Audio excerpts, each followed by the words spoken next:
चक्रव्यूह बनाने वाले सारे अपने ही होते हैं।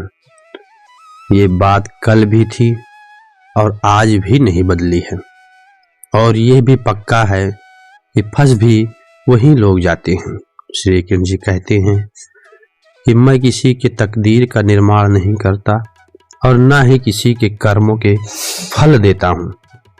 श्री कृष्ण जी कहते हैं कि किसी की चूक को एक बार माफ करके अच्छे बन जाओ, पर दोबारा उसी मनुष्य पर भरोसा करके आप खुद बेवकूफ कभी मत बनो। मनुष्य कितना भी गौर वर्ण वाला क्यों ना हो, परंतु उसकी छाया सदैव काली ही होती है। मैं श्रेष्ठ हूँ ये आत्मविश्वास है, लेकिन सिर्फ मैं ही श्रेष्ठ हूँ यह एक अहंकार है। उस व्यक्ति के लिए सभी परिस्थितियां अच्छी हैं जो अपने भीतर प्रसन्नता संभाल कर रखते हैं। कभी भी स्वयं पर अहंकार मत करना। पत्थर भी भारी होकर पानी में अपना वजूद खो देता है। श्री कृष्ण जी कहते हैं कि मैं सभी प्राणियों जीवों को समान रूप से देखता हूँ। ना कोई मेरे लिए प्रिय है और ना ही कोई अधिक प्रिय, लेकिन जो मेरी प्रेम पूर्वक भक्ति करते हैं वो मेरे अंदर रहते हैं और मैं उनके जीवन में हमेशा आता हूँ। सबसे साथ इस तरह का व्यवहार करो कि अगर कोई आपके बारे में बुरा भी कहे तो कोई उस पर विश्वास न करे। समय जैसा भी हो, अच्छा हो या बुरा हो, एक दिन बदलता जरूर है। अपने अच्छे वक्त में कुछ ऐसा गलत कार्य मत करो कि आपके बुरे वक्त में आने वाले लोग आपका साथ छोड़ दें। श्री कृष्ण जी कहते हैं कि तुम्हारा क्या गया जो तुम अभी तक दुखी होते हो। तुम क्या लेकर आए थे जो तुम्हें अभी गुम है।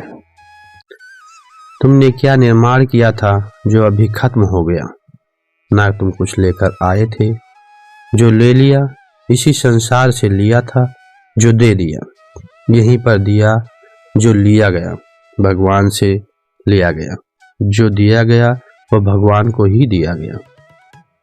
श्री कृष्ण जी कहते हैं हमें कभी दंड नहीं देते, हमारे कर्म ही हमें दंड देते। इसलिए कर्म भी सोच समझ कर कीजिएगा। यदि आप किसी के साथ दोस्ती नहीं कर सकते तो उसके साथ दुश्मनी भी नहीं करनी चाहिए। श्री कृष्ण जी कहते हैं कि इस जीवन में ना समझ ज्ञानियों में कुछ ही नहीं सीख पाते और ज्ञानी ना समझ से भी सब कुछ सीख लेते हैं।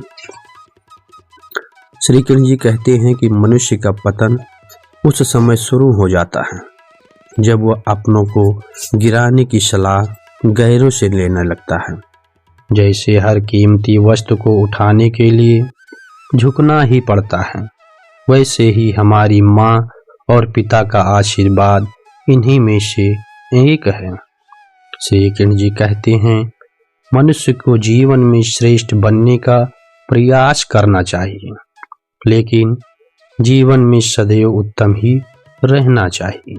श्री कृष्ण जी कहते हैं ईश्वर की न्याय की छोटी मोटी मोटरें चलती हैं, लेकिन वो तो बहुत सी चलती हैं। आप वही करते हैं जो आप चाहते हैं, वही होता है जो श्री कृष्ण जी चाहते हैं। आप वही करो जो श्री कृष्ण जी चाहते हैं, फिर वही होगा जो आप चाहते हैं। पूरी दुनिया में जहाँ एक ऐसी वस्तु है जहाँ पर विष और अमृत दोनों एक साथ मिलते हैं। यदि कोई मनुष्य शिक्षा से पहले अपने संस्कार, व्यापार से पहले अपना व्यवहार और भगवान से पहले माता पिता को पहचान ले तो उसके जीवन में कभी कोई कमी नहीं आएगी। अच्छे और पुराने बिजनेस ना तो खरीदे जा सकते हैं और ना ही उनसे कोई उधार ले सकता है। रो पड़ी श्री कृष्ण ने कहा मैं तो सबकी सुनता हूँ, पर मेरा कौन सुनता है। मनुष्य गलत काम करते समय बाएं दाएं, आगे पीछे चारों ओर देखता है, पर ऊपर देखना भूल जाता है।